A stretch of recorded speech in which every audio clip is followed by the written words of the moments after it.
வணக்கம். பயங்கர வெயில் நேரம். பயணம் ஒன்றை முடிச்சிட்டு பட்டிருப்பு சந்தி தாண்டி பாலத்தையும் கடந்து வாரன். வழிமறைச்சு நின்றபடி வயதான பாட்டி ஒன்று ஏத்தி போக சொல்லி இடது கையை காட்டுச்சு.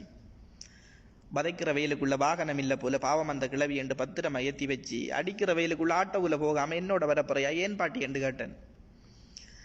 நாடு போற போக்குக்கு நாம வர்ற பாட்டுக்கும் ஆட்டோவில் போறேன் அரசினை தான் கட்டணும். நான் 1/2 கிலோமீட்டருக்கு 600 ரூபா கேட்கானுகள். கொண்டு வந்த காசிக்கெல்லாம் கொட்டைப்பாக்கு வாங்கி தன் வேற வழி இல்லாம தம்படத்தை வந்து நிக்கணுண்டா. அரசாங்கம் செஞ்ச வேலை ஆட்டோக்காரன் என்ன செய்வான்? அவனும் பாவம் அவன் குடும்பத்தை பார்க்கத்தானே வேணுமெண்ட. அதுவும் சரிதான் தம்பி. அடகு கிடகு வச்சு ஆட்டோவில் போறண்டாலும் இந்த ஆட்டோவில் ஏறின அதுகள் படுற பாடிக்கு புடதிக்கு பின்னால புடவைப்பட்டி மாதிரி உண்டு. இவ்வளவு பெருசிடிக்கும் என்ன சத்தம் போடுது?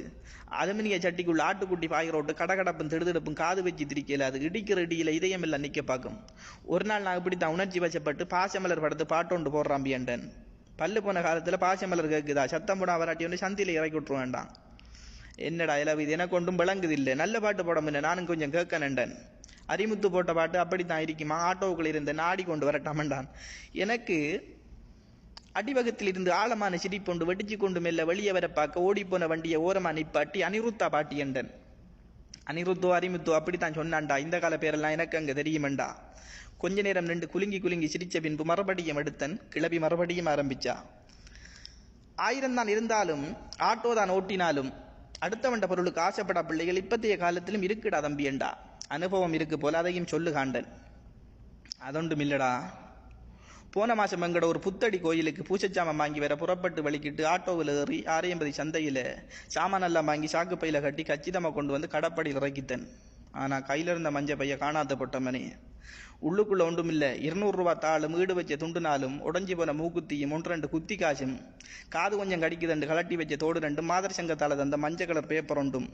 உள்ளுக்குள்ள இருந்த சாமா ஒட்டும் மொத்தம் இவ்வளவுதான். கலிகாலம் இதுல காணாம போனது கை வந்து சேராதண்டு கவலையும் மறந்துத்தன். அடுத்த நாள் கடப்படியில் ஆட்டோ ஒன்று வந்து நிக்கி ஆறாப்பா வந்த அருகில போய் பார்த்தா நேத்து நான் போய் வந்த நீல கலர் ஆட்டோமனி மஞ்ச பைய கொண்டு வந்து மனங்குளிர வச்சாண்டா. 6 பெத்த பிள்ளையோ அருமையா வளர்த்திருக்கா. வாடாமனை வந்து ஒரு ரூபாய் தேத்தண்ணி குடியண்டன்.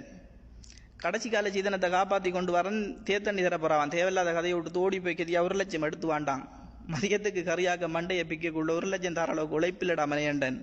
பகடிக்கு சொன்ன நாங்க பத்திரமாவை என்று ஆறுதல் சொல்லிட்டு ஆட்டோவை திருப்பினாண்டா. உண்மையில மட்டக்களப்பு பிள்ளைகள மகத்துவமே தனிடா தம்பி. பல்லு போன பெருச்சிகளோட மல்லுக்கு நிற்குங்கள். எப்பையும் பல்லு போன பெருச்சிகளோட மல்லுக்கு நிற்குங்கள். கிளடுகளை கண்டா கொஞ்சம் கிண்டலா தான் கதைக்குங்கள்.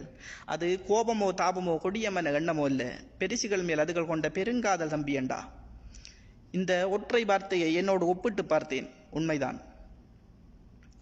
போன கதை பேசி பேசி போரதீவு சந்தி தாண்டி பொருகாமத்து ஊர் தாண்டி வெள்ளாவளி எட்டக்குள்ளாம் வீடங்க பாட்டி என்றன். எண்டப்பனை முருக அரங்கடத்தை விட்டு தண்டா திருப்பி கொண்டு போய் என்ன சேர்த்து விட்றா தம்பி என்றா. வேற வழி ஏதும் இல்லை. வீட்டையும் போகணும். திருப்பி போய் கிளவிய சேரிடத்தை விட்டுட்டு ஓடி போய் கதியா 1 லட்சம் எடுத்து வாண்டன். வாய்கையெல்லாம் கழுவித்துவா வாழலையில போட்டு வைக்கன். ஆளப்பாரு ஆளை அடிக்க முதல் போயிரண்டு கொடுப்புக்கு சிரிச்சபடி குடுகுடண்டு போகுது. அது சிரிச்சபடி நானும் மெல்ல திருப்புகிறேன் வீடு செல்ல. நன்றி.